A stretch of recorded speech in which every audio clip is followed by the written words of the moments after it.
Thank you for your advocacy, finding power in pain too. It's so hard. Believe me, it is. I've been at it for 4 years, and Travis has been at it coming up on 5 years now. So, welcome to Legalized Negligence. This is where we discuss Florida Statute 768.21, subsection 8. And we've got a special guest with us today, Representative Anna Eskamani. And everybody knows me and Travis. And we wanted to talk with her. She was an advocate for the repeal of subsection 8. Representative, you came to my attention in 2021 when I watched a video of you asking Mark Delegal some questions about Representative Roach's bill back then. And I thought, this lady is on the ball. She knows what's going on. And in fact, I printed out the transcript of your questioning back and forth to him. And I Oh thought my gosh. she, Oh my gosh. Bringing it back in time. what it told me is you really understand this issue, and you recognize that something needs to be done. And even last year, Senator Yarborough referred to it as an unjust law, and it needs to be taken off the books. So, Right. given your time constraints, let's start with question number one. Representative Lopez sponsored a bill, HB 129, last year, and it was the ideal, perfect bill. It simply got rid of subsection 8 and would let us start over from there to address all the issues that all the stakeholders have. Tell us what you think happened with that bill and why it didn't go anywhere. Well, I think the answer is it's pretty clear. I mean, it just continues to be the influence of insurance companies and of these large corporations that are prioritizing their profit margins over everyday people. And of course, we have to remember that for so many of the Floridians who are impacted by this, it tends to be our very vulnerable community members, and that includes folks who are living with disabilities, folks that are elders. And so it continues to almost be permission, to choose, to value some over others. And you mentioned, Mark, who is a lobbyist, for insurance companies. And there's just so much corrosive corporate money in politics. And it impacts whether a bill gets heard or not. It impacts amendments allowed on different policy proposals, and it impacts ultimately if a bill is ever going to make it to the finish line. And then even if you are able to pass it, then it has to do with influencing the governor. And, we all know that money talks in politics. And there's been more than one occasion where policy proposals and policy vetoes were also driven by political contributions.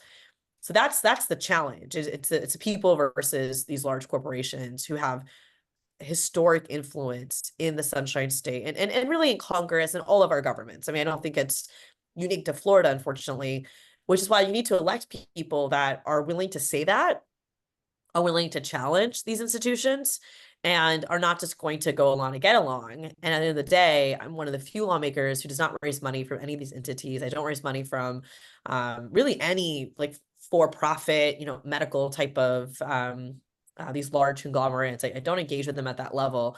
I engage with them as a lawmaker when I work on constituent issues, but oftentimes I'm fighting with insurance companies just to get basic coverage on something. And so it's always a fight. And unfortunately, this case was no different, right? It's when families are fighting to get insurance coverage for some basic, healthcare need, to get prescriptions filled or to get some sort of coverage for their child. We're having those fights at a macro level in the legislature. We're fighting with these companies to provide coverage on basic medical needs. And in this case, we're fighting to remove what has been an unjust law on the books that basically allows individuals to be left to die with no path for accountability whatsoever in the civil justice arena. And I'm a firm believer in allowing people to have access to the courts, to have your day in trial, to speak your truth, to a jury of your peers. And the fact that we have legislation in place that literally prohibits that in these very tragic circumstances has always been wrong to me. But the unfortunate reality is that in the legislature, if large corporations are your opposition, it's just a David and Goliath fight to have. And it's not easy, but it's absolutely worth it. Well, that's not the answer that the people wanted to hear. That it's money that's at the bottom of all of this, because Right. and I won't get into great detail on this point right now. I am working on Travis and I have been working together for about 2 years, and we've done extensive research into the history of subsection 8, how it came Mm. about, all the way back to the early 1970s. And I'm currently Wow. writing a document that I plan to introduce to every member of the legislature by the time the session starts. Right now, it's at right about 200 pages, and I plan to Wow. send it out in chunks, so that, because I know they're not going to sit down and read 200 pages. Um, but one of the things that I don't think legislators are considering is what's referred to as institutional betrayal. The people are feeling betrayed by both the medical community and the Right. government. And the very thing that the state was trying to prevent from happening back in the 1990s is happening because of their legislation. We no longer trust hospitals. We no longer trust doctors. Doctors no longer trust us. They look at us as a potential lawsuit.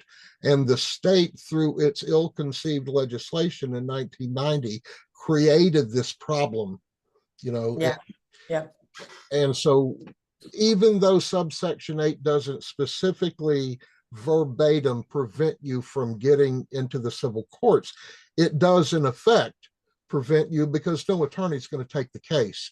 Correct. There's nothing there. So you could say that it does prevent you. Subsection 8 does prevent you from getting into court.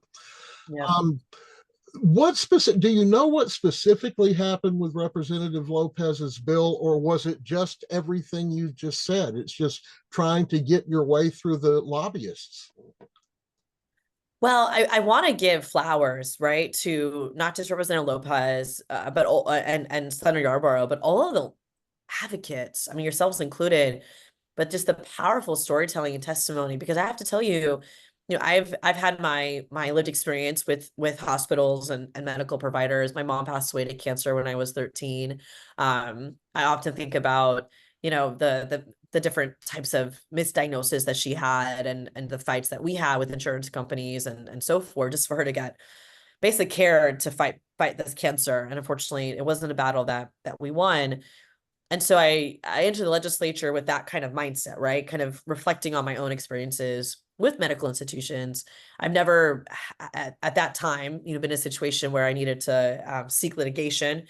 But I empathize with those who are in those situations, because, again, to your point, it's really, really hard to go up against any large corporation, in legislature and in court and all experiences. But it wasn't until that that committee hearing where I was in civil justice for the first time, because I wasn't in civil justice when I was a freshman lawmaker. It was my sophomore year, and this bill comes before us, and hearing these stories, these tragic stories of people losing their father, their mother, their child. And that really opened up my eyes quick. And there was almost no question about it for me. I was like, yeah, of course we're going to vote yes on this bill. Like, right, everyone, we're going to vote yes, right? So when I saw, the opposition voices, I was honestly kind of shocked, because I'm like, what are we doing here, guys? Like, how are you standing here with this position? And it is very frustrating, because, the talking points often shared by, the industry and opposition is around medical malpractice, because Florida does have, high med mal rates compared to other states. But they're forgetting is that other states don't even have this law.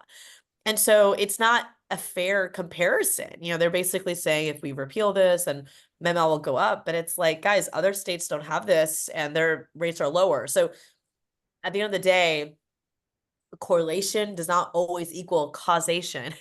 So just because something is correlated doesn't mean it's the cause of it. Mhm. And it's not, it's disingenuous to insinuate that it is, when you have no evidence to prove that whatsoever. And it speaks to, and I think I mentioned this in that committee hearing, of just like a larger problem we have and just opening up access to healthcare in general for Floridians. You know, this is a state that's never expanded Medicaid. We have so many families that end up in the ER because they never had access to preventative healthcare before, which is going to be more expensive, also increases risk, right? When folks show up with more complex medical conditions. So to be clear, we have a lot of work to do here, right? In the medical field in general. But if it wasn't for those advocates and for yourselves and for people who are so vulnerable and sharing their stories, coming to Tallahassee, pushing, finding power in their pain, I never would have been informed on the issue. And I know so many other lawmakers never would have been informed either. So I really want to give that kudos because it is worth it. And unfortunately, good policy can take a very long time to pass.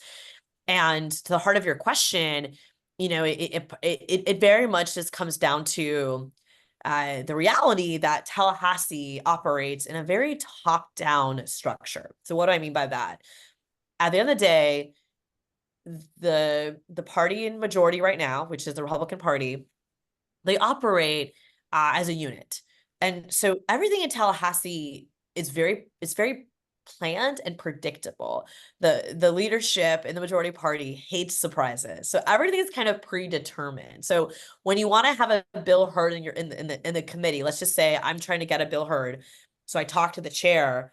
At the end of the day, the chair sends the list of bills that they might want. Like a chair might say, I want to hear these bills, but it all goes to the fourth floor for final approval.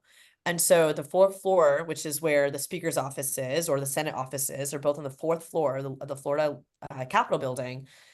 They could just say, nope, not going to hear this. We're not going to hear this bill, or we want you to make these changes to this bill. And of course, they're being influenced not necessarily by their own moral code, but by what are the donors, what are the special interests saying.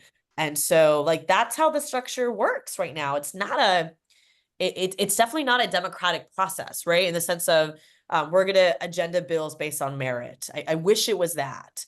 It's not a free marketplace of ideas, and it's a very structured process. So unless you can get buy-in from leadership, and I will say, there are times where leadership is willing to take a political risk, if you will, right? So for example, one of the bills that we passed early on in my tenure was around importation of different types of medications from Canada, which this is a program that has still not even been implemented yet, but the pharmaceutical companies were very much in opposition to it, right? So that was one example of the legislature actually challenging a large kind of corporation for economic purposes, right? For a policy that would have economic benefits for consumers.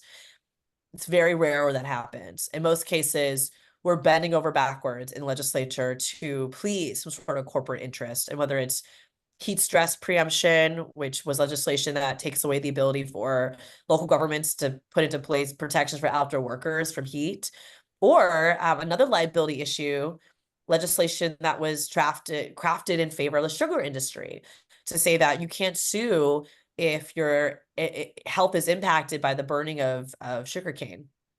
So there's a pattern, right, of just taking away access to the courts, providing liability shields to large corporations.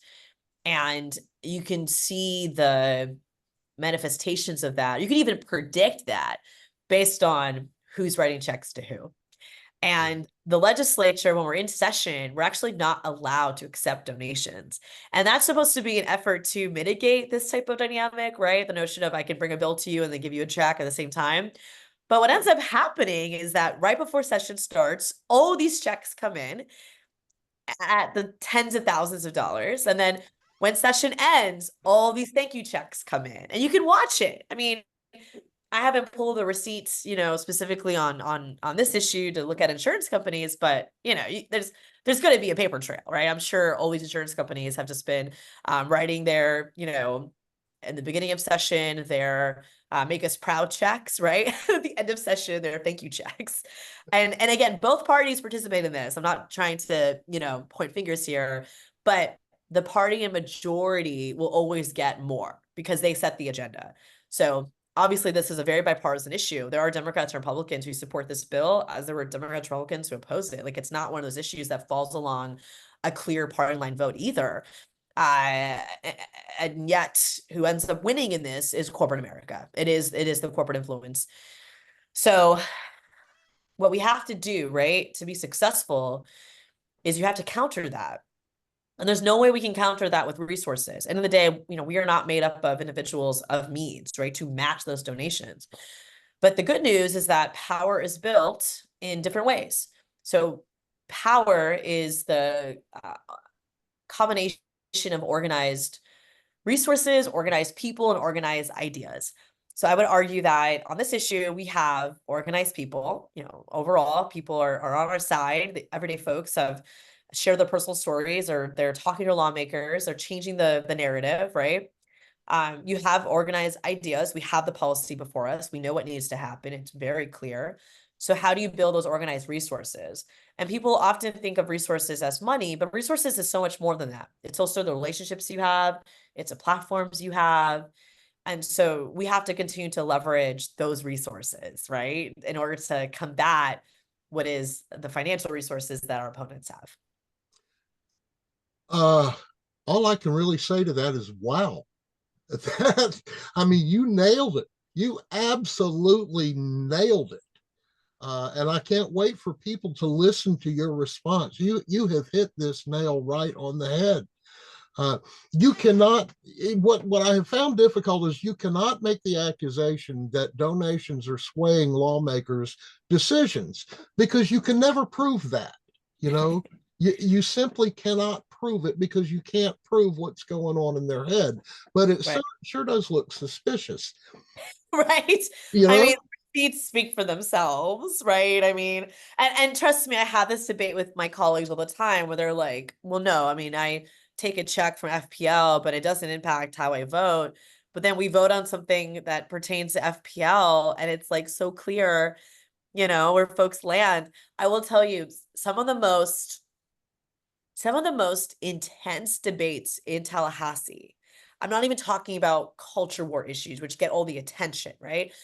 But the debates where lawmakers, the chair will, instead of cutting time, they will elongate the committee meeting. Like, it's so ironic, right? Because if you're watching the Florida House and it's more of a culture war type of social bill, they will truncate debate. We got to get out of here by 2 o'clock. Everyone has 30 seconds, right? But when there are policies that are between two corporations, and these are often what we call food fights, right? So it's I don't know, it's the nurses versus doctors, or psychologists versus psychiatrists, or ophthalmologist versus optometrist, right? Like, we have a lot of these debates over scope of practice.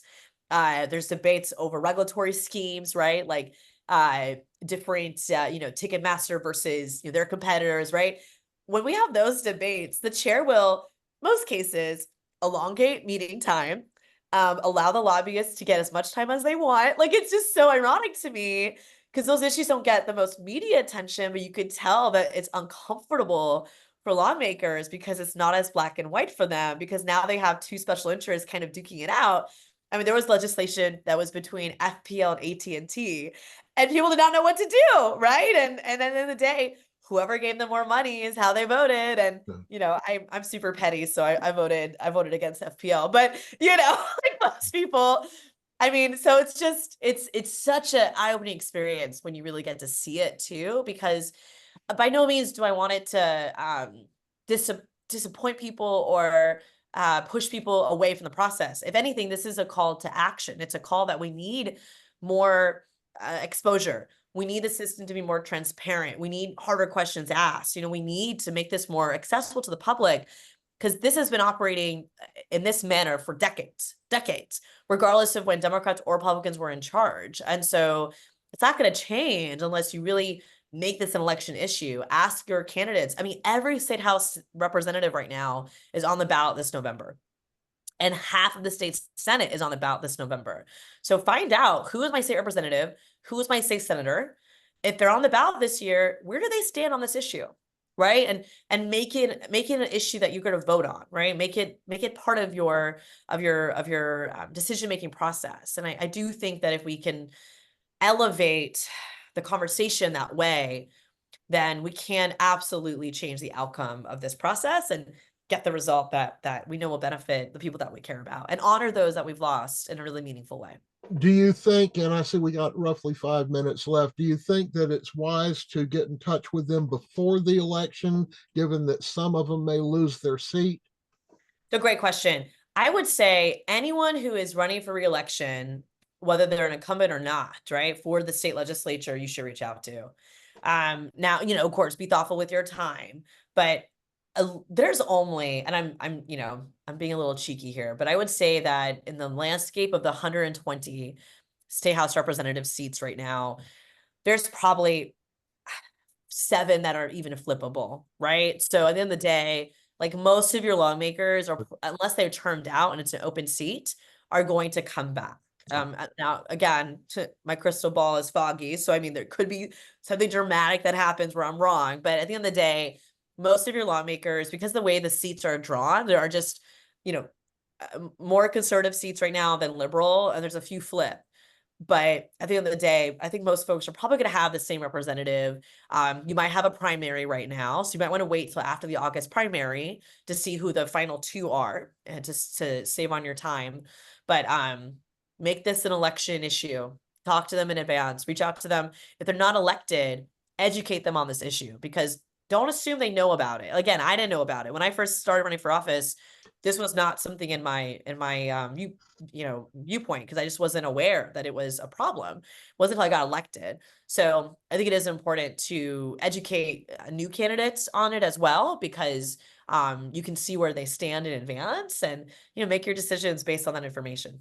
Well, that's exactly what I've been doing since the legislature went out of session this Right. year. I've been working on this. It's going to be roughly a 200-page document that I may turn into a book at some point, uh, Oh, fabulous. because I recognized that, look, this law was passed in 1990. There may be one person still left in the legislature from 1990, but the truth is probably most of them don't even know what the issue is about, because their schedules are so busy. They don't have time to do the research that Travis and I have done on the history of it. And so I'm literally laying out what happened from the mid 1970s, who brought this to the table to begin with, how it started to pass, and what I will be sending out within the next week. I've got the first 30 pages almost completely edited. Um, will be up to the point that it passed, what happened in the legislature at the time, who brought it, what the reasons were. And then the next section will be once it began to get litigation brought against it. Mm. Once it had become law and people were standing up saying, hold on, you just violated my rights. So look for that. I'll send it to Madison, your aide, uh, Please do. so that you can start reading the history of all of it. And if you think, please give me feedback if you think that it's too much or too little, and anybody else you think I can send it to. That sounds fabulous. Please Okay. I have keep me posted. I have one question. What would the effect of an OPAGA report on Ooh, 34 years of history on this bill or this law yeah. Yeah. have on influencing against lobbyists and money contributions? Which one influences more, the money or the report? It's a really great question. Um, Having a PAGA study. So for those who don't know, a PAGA is a nonpartisan, legislatively funded research hub.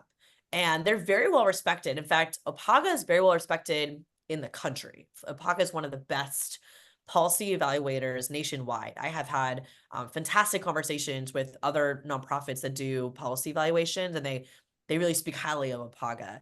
And so when you have an OPAGA study, it definitely helps in your policy advocacy, without a doubt. I mean, so many lawmakers reference OPAGA all the time.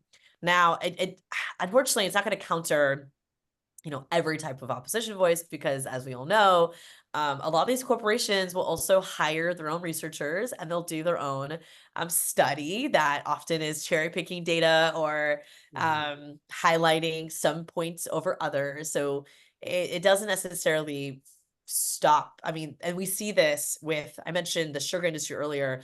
Sugar does this. They have their own scientists on staff, and they'll publish papers that benefit their arguments. so we always have to be ready for that, but it does still offer a opportunity for contrast and a counterpoint, right? When the state's own research entity is saying that you can't use that talking point, it's not true. That's very, very, very helpful. And so, but also remember, you don't need a law to do an APAGA study. Like the speaker, I mean, it's mostly something only leadership can do, but APAGA works on studies all the time that are not constitutionally or statutorily asked, right? So oftentimes, the only way we can kind of force an issue that everyday people care about is through putting it in law and saying APAGA must conduct a study by this date. But you don't need a law to do an APAGA study. We just have to get the buy-in from leadership to make that type of request.